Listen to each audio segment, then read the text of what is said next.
talk now. This MMA, what we talking about? Yeah, you tuned into the pod now. Gonna be hard for you to stop now. Yeah, we caged in. Yeah, we caged in. Yeah, we caged in. Welcome back to another episode of Caged In. I'm your host, Chris DiCarlo. Today we got a very special guest making his return to the show. It's my guy, Joey Gunz, Joe Poirier. How we doing today, brother? Oh, what's up, Chris? How you doing, man? Always a I'm pleasure. doing good. Always a pleasure talking to you, man. It's been a little bit. You've been a little inactive as late. This will be your first fight of 2024, man. So it is nice to get you on the pod, chop it up again, catch up, and talk about this fight you got coming up. Yes, sir. Yes, it has been a little while, a little more inactive than I'd like to be. I had a opponent pull out on me on the last card, so I'm really itching to get back in there. We took some time off with the cartel to really develop some skills and kind of hone in on my craft. So I really feel like I'm ready to get in there and hurt someone. There you go, man. We last saw you at Cage Titan 62, so I do want to go back and touch on that one real quick. You end up losing to Casey Norton via second round TKO. Your first loss as a pro, hopefully the last. But they say, with losses come lessons, man. So what did you learn most from that fight now that you've had some time to, watch it back, reflect on it? What did you learn most from that fight? Yeah, I mean, it definitely a huge growing experience, you know what I mean? I learned a lot, mostly that I just got to take my time in there. I can't rush in for the knockout right away with these higher level guys. You got to set traps, you got to read rhythm, you know what I mean? Find timing. So, it's one of the biggest things I learned is just I got to take my time in there, pick these guys apart, and the shots will find themselves and they'll land. Of course, man. It has been since that fight in November. That was the last time we've seen you in the cage. What have you been focusing on most since the last time we saw you?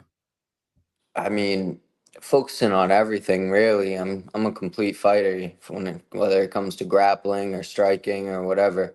So been honing all the skills, but really at the cartel with those guys and Tyson, we focus a lot on grappling and just that dog fight, that like wrestling mentality, grinding.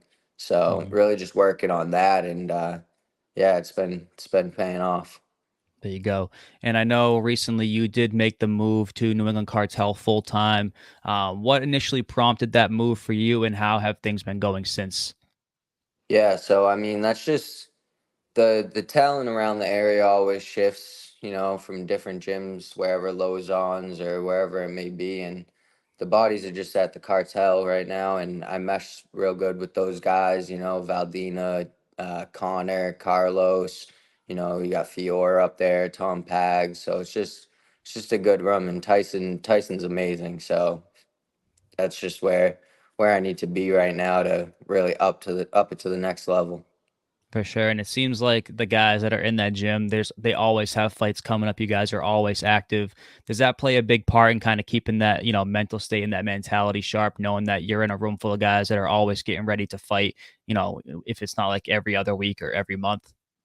Yeah, everybody's in there hungry, you know what I mean? Everybody's looking to get to that next level or break through if they're already at that next level. So yeah, it's just a bunch of killers in there and we all push each other.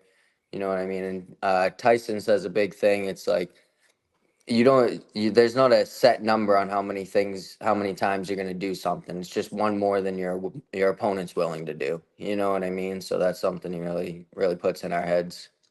There you go, man. I know you also do spend a big chunk of your camp at Mom's Basement MMA, with Connor Matthews and Pete Luciani and the crew you guys are building over there. How are you able to take, the teachings and the coaching from the cartel, kind of mix that and blend that with what you guys do over at Mom's Basement to help kind of craft your whole game? Yeah, we do a great job. We'll go train at Cartel up in Lawrence with Tyson, all them, and then kind of take it and expand on it and work on the things that we've been working on up there throughout the week at the Cartel with some of these other guys that can't make it up there during the day. So it's good to just get a second rep at all those things. You know what I mean? With a fresh set of bodies and yeah, it's a great tool to have. There you go.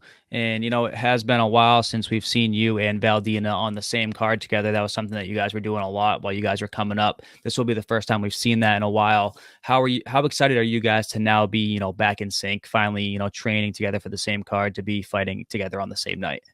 Yeah, it's great, man. Whenever me and Valdina, because we do so much training together, whether it's at Mom's Basement or the Cartel, it's always great when we can be in training camps together because we just feed off each other's energy. You know what I mean? And just build off each other. So it's great when our camps line up and all that, and we can be in there at the same time, really pushing for a victory. Hell yeah. And, since you have kind of moved over to Cartel full time, I know you still have connections with Mom's Basement and Lozon's and whatnot. Who will we see in your corner on July 20th? Yeah, so I mean, it's always the staples. I got Pete Luciani and my jujitsu coach Mike Bromberg in there, and then probably I'll have Tyson in there as well. He's been playing a huge part in my game the last like 6 7 months. So those will be the three that are in there for me. You know what I Big mean? For sure. Will this be the first time you've had Tyson in your corner in your career? And if so, is that going to change anything for you? What do you think he adds to your corner that night? Um, he was in my fight, in my corner. My last fight. That was the first time he was in my corner. Mhm. Um, yeah, he just adds a wealth of knowledge. You know what I mean? He's been there on the highest stages, so he just really knows how to keep you calm, collect your thoughts, make sure you're in the moment. Those kind of little things that comes with that experience that he has. So it's great to have him in there. For sure. All right, man. Let's get into it. Cage Titan 66. You are going in there versus Adrian Haly, who is 3-3 as a pro. I saw you back in February at Combat FC 6, where Adrian Haly was fighting Josh Medeiros. Was that kind of the first time Adrian Haly popped on your radar as someone that you could potentially fight? You know, that's the first time I saw him fight in person, but Pete's a madman with these opponents. He knows everybody that is a possibility to fight. We've had Adrian Haly on our radar for a while. He's been sending me Adrian's name since I was an amateur. So we got all these guys we're looking at. So yeah, we've known about him for a while, and we think it's a good fight. And he's a lot better than his record. He's only 3-3, but his three losses to really tough guys. So he comes with some good experience, and yeah, we like that fight. There you go. How do you feel about him as your opponent? And then what do you know about his game overall? Yeah, I mean, I feel like as far as an opponent, it's another highlight added to the reel, you know. And I know his game is really well rounded. He trains out in Florida with some good guys, but I just don't think it'll be enough to stop my power, my speed, and yeah, I should make it an early night in there. That's what I'm predicting as always. But he's tough. He's gone to some decisions with some tough guys. You know, he's got good counter wrestling, good rear hand, good jab. So yeah, I'm looking to get in there and just box with him.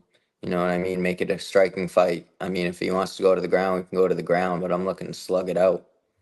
There you go. When you look at his game and your game stylistically, when you break it down skill for skill, what aspects of MMA do you feel like you have the biggest advantages in against him? I think I have the advantage everywhere. I think I have the advantage grappling. I think I would definitely have the advantage on the feet, and that's where we're going to see most of it. I think personally, he doesn't really shoot too much offensively. He doesn't do too much offensive grappling. He's a really good, has a really good sprawl and counter shots. But I'm not going to be shooting in there. I'm going to be launching right hands. There we go. The fans in Plymouth have been waiting on the return of Joey Gunz. What can they expect from you, man, on July 20th? Expect chaos, you know what I mean? I'm coming in there. I'm looking to make it an early night. I'm not looking to, like I said, grapple or hang on to anybody's legs. I'm there to put on a show, and that's what I'm going to do. Yeah, man, this card is absolutely stacked from top to bottom. Does that add any excitement to you fighting on that July 20th card, knowing that the magnitude of this card that's going down in Plymouth? It's another fight for me. I mean, like I said, it's good to have some of the training partners on the card because it's just some energy to feed off of. You know what I mean? I think it's going to be a really good night for all the guys. But it's just another night for me, you know, get in there and handle my business. 100%, man. Your teammate, Andrew Valdina, he's taking on Tyler Smythe, who is a former opponent of yours from the amateurs. How do you see that fight playing out? And have you been able to add any insight to Valdina, knowing that you've had some cage time with his upcoming opponent? Yeah, I mean, Smythe just likes to sniff nuts, so get ready to have your nuts sniffed. But I think Valdina's counter wrestling is really good and will negate most of that. And I think if Valdina puts him on his back, he's going to have a hard time getting up. And as far as on the feet, Valdina can put him out at any point. So I don't see it. I don't see it going Smythe's way. But yeah, that's just my opinion. I got you, man. And, we mentioned it at the top. This is, your first fight of 2024. You mentioned that you do like to be a lot more active than this. How many more fights would you like to have, before the end of the year? We had a goal of 5 fights last year, which we got, and then 3 fights this year. Try to get 8 fights in the first 2 years, and so I still think that's a possibility, even with the opponent pulling out a few months ago. I'd like to get another 2 after this one. That's the goal. Be like 7-1, 8-1. Walking into 2025. So I'd say that's the goal. There you go, man. I love to hear that. All right, Joe, before I get you out of here, man, any sponsors you need to shout out? Where can the people come find you on social media? Give me the rundown before I let you go. Yeah, of course, man. I'm at just Joe Poirier, how it's spelled on Instagram. You can go check out some of my stuff, some of these knockouts I've been racking up and finishes. And yeah, shout out to the training partners over at Cartel and Mom's Basement. All those guys are amazing. All my coaches, Pete Luciani, Tyson, Mike Bromberg. And then as far as sponsors go, I got a bunch. I got Evan over at Hane Reels. He's been a huge help. He always helps me when it's come time for the camp. Mike Miller, he's another huge, huge help to the journey. I got Chris Cole, my barber. He actually just touched me up. There we He's go. he's a huge help over in Plymouth. He cuts hair, so he can hook you up if you're in that area. And yeah. There we go, man. Joe P, Joe B. Gunz, Joe Poirier. Appreciate you, brother. It seems like you're racking up nicknames as much as you're racking up wins, man. I appreciate you taking the time to come on here and chop it up with me, man. And I'll be seeing you soon. Of course. Thank you, Chris. Got down for the count and he can't even talk now. This MMA, what we talking about? Yeah, you tuned into the pod now. Gonna be hard for you to stop now. Yeah, we caged in. Yeah, we caged in. Yeah, we caged in.